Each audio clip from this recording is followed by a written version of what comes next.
আসসালামু আলাইকুম, কেমন আছেন সবাই? চলে এলাম কোহেলি ব্লগ নিয়ে। আজকে আমি বগুড়ার আঞ্চলিক ভাষা ব্যবহার করব এখানে, কেউ কিছু মনে করবেন না প্লিজ।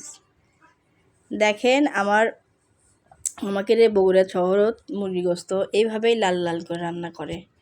আপুক বলতেছি যে আপনি সরে যান, আপুক করছে আপনি সরে যান, আমি আজকে রান্ধি। তা আপু করছে না আমিও আনা তোর সাথে থাকি। তাই আমি থাকেন ঠিক আছে, আপনার বাড়ি কোন জিনিস একজন কিন্তু আরেকজনের বাড়িতে বুঝতে পারে না যে কোন জিনিস কোন জায়গার থাকে। সেজন্য ঠিক আছে আপনি সাইড একদিকে দাঁড়িয়ে থাকেন, আমি রান্নাটা শুরু করে দিই।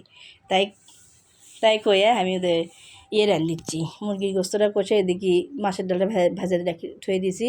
ওটা ব্লেন্ডারের মধ্যে দিয়ে মনে করেন ওটা করবো, পাউডার করে নেবো একবারে পিষে। এখন তো মনে করেন অনেক অনেক পদ্ধতিই নামছে, কি সুন্দর করে ব্লেন্ডার বাড়াচ্ছে গুঁড়ো করে নেওয়ার জন্যে।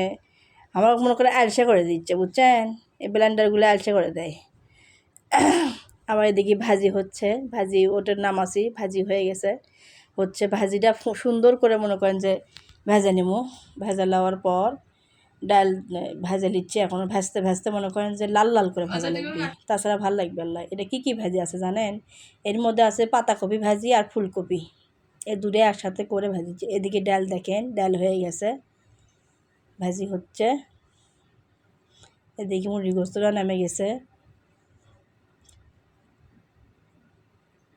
এদিকে অনেক সব ঘর দুয়ার মুছে টুছে শেষ। তারপর এখন খাবার টেবিলে সবাই বসে গেছি। সবাই এখন তরকারি দেখেই করছে, কালারগুলো আমার সব বগুড়ার মতো আসছে। তো বগুড়ার মতোই তো আসবি, বগুড়ার বিটি চল ডান দিছে, বগুড়ার মতো আসবি না কার মতো আসবি। আমার বোন বাইরে ইচ্ছে আগে দেখি তো তোর ভাজি ক্যাঙ্কা হচ্ছে, আমি আচ্ছা খাইয়া দেখেন ক্যাঙ্কা হচ্ছে।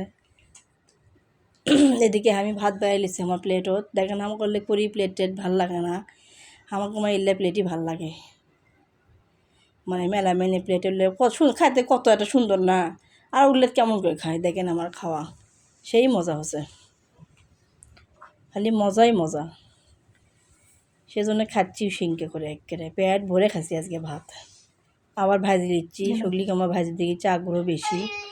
আমি আনালিয়ে দেখি তো ক্যাঙ্কা হচ্ছে, সত্যি ভালোই ভাজি হচ্ছে, খাইয়ে দেখলাম। আমার ভিডিওটাতে সবাই একটু লাইক শেয়ার করবেন।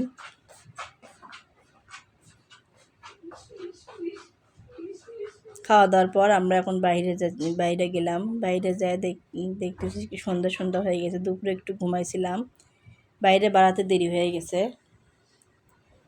দেখেন কোয়ার্টারের আশেপাশে অনেক বড় বড় বিল্ডিং আছে, ঘড়িও সেট করা আছে।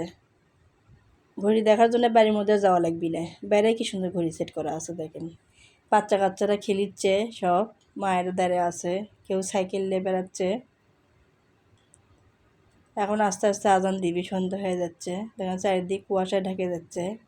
আজকে বছর ঠান্ডা কমই আছে, 2 দিন হলো ঠান্ডা কমে গেছে, তাহলে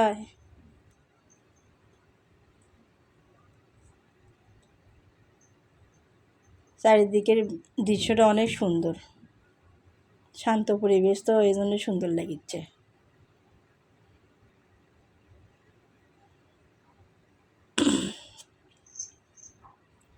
আমার সেই ছোট্ট বুড়ি নাতনিটা দেখেন হাঁটা শিখতেছে। ও তো 1 পা 2 পা করে হাঁটে, তাও বাইরে আমরা নিয়ে যাই, একটু ধরে ধরে হাঁটাই। হাঁটালে পারে একটু তাড়াতাড়ি শিখবিনি।